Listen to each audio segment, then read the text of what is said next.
Hello everyone. So today I will be talking about fluoride. I will be talking about what fluoride is, the benefits of fluoride in your oral health, as well as some of the cons of fluoride use may actually have. Okay, so before I actually start, I just want to say, guys, please remember that prevention is always 100% better than cure. It will save you a lot of money, and just remember that everything that you do now with regards to your oral health will actually have an effect on what your mouth looks like in 10 years from now, or like 5 years from now, even like 3 to 6 months from now. So always just be mindful when you're doing stuff, or like brushing your teeth, flossing, mouth washing, and all that stuff. Okay. And if you do have any questions, please don't hesitate to ask me. Like I have said in my previous videos, you can comment in the video, or you can send me a DM if you feel like it's a bit too private, or you can email me if you feel like that's what you need to do. I will answer your question, and I won't make you feel horrible about whatever it is that is going on in your mouth. And guys, also remember to please take everything that I do say to you with a pinch of salt, because I am just giving generalized information, okay? I'm not giving you information that is going to be specific to each person. Right. I don't know why I'm nervous. Okay. So I'm going to be looking down because I have notes in front of me. So excuse that. Okay, so fluoride is basically, it's a natural mineral found in nature. It's found in soil, it's found in water, and it's found in plants such as your leafy greens. It's also found in foods like fish and stuff. So it is produced naturally. It can also be produced synthetically for drinking water, as well as dental products like your toothpaste, as well as your mouthwash. So if you're in South Africa, most of the provinces in South Africa actually have fluoride in their water, and this is regulated by the municipalities. Okay, according to what I know, they put about 0.2 parts per million of fluoride in the water, and the regulated amount is actually, well, the maximum regulated amount is 0.7 parts per million. So the 0.2 parts per million is is actually a safe amount to have in your drinking water, right? So the reason why in our country we have fluoride in our water is to reduce the prevalence of dental caries in children, as it's actually one of the most common health problems amongst children, because as you guys know, our country has a high prevalence of poverty, and a lot of people cannot afford regular dental checkups and dental appointments. So by putting fluoride in the water, it actually helps to reduce the prevalence of dental caries, which is tooth decay, right? Okay, so the benefits of actually using fluoride for you with your oral health is that it protects the teeth from decaying. So what the fluoride actually does is that it forms a layer over the tooth surface, so over the enamel. The enamel is the outermost part of the tooth, so the white part that you can see when you smile. So this, you can see my enamel. So it forms like a layer over the enamel, which actually protects it from all the acids in your mouth that are produced when you eat food, right? It also remineralizes demineralized surfaces. Wow. Yeah, it remineralizes demineralized surfaces. So what that means is that if maybe there was tooth decay starting in a certain area of a tooth, right? Fluoride use can actually reverse that process of your tooth rotting. Okay, so like while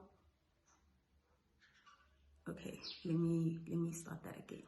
So fluoride use will actually reverse the initial stages of tooth decay.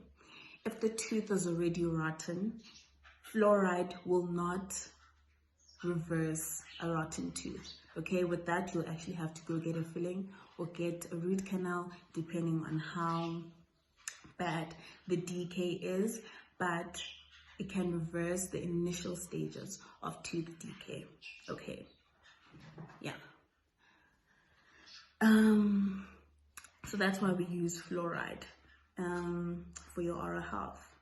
And that's why it's good for you, because it helps to protect your teeth and it helps to strengthen your teeth again, right?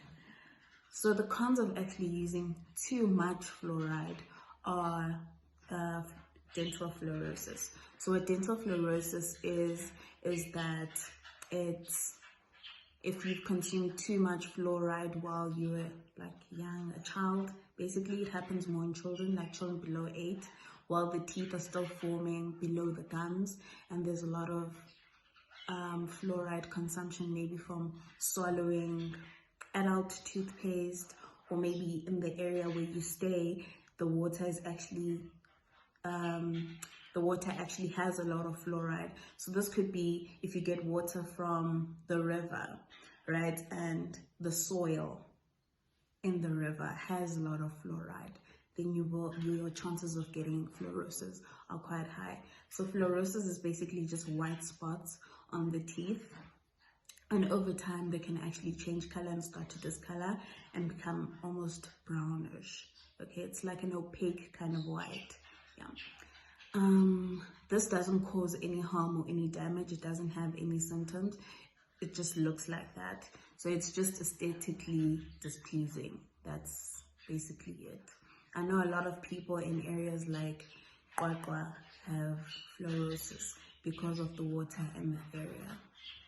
There are actually some research that's being done on the negative effects that fluoride could be having on our bodies. Like, could it be causing cancer? Things like skeletal fluorosis and stuff like that. But when I was reading through it, like, there's nothing that's certain that fluoride use is actually harming our bodies. But if you are cautious and you feel like you don't want to use fluoride, like you don't want to use fluoridated toothpaste, and you don't want to use fluoridated mouthwashes, then there are non-fluoridated options in stores that you can actually opt for. But I personally wouldn't recommend it, because the amount of fluoride that is in those products is regulated and it is a safe amount to use. So if you're stressed, then maybe you can reduce your fluoride intake by drinking non-fluoridated water and stuff like that. But I would not recommend not brushing your teeth with fluoride, as well as not using a fluoride mouthwash. I stand by fluoride because of what it actually does for you via your oral health. Okay, so if you are concerned about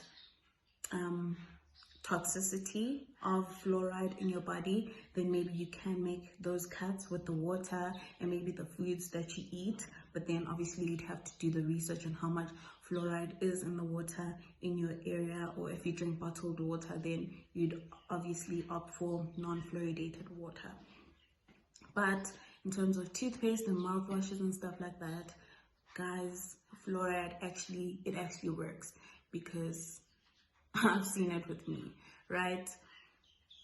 Another thing that it does is that if you do have tooth decay, it can actually not reverse the process, but stop the process. So if your tooth is already rotten, it won't obviously reverse the process.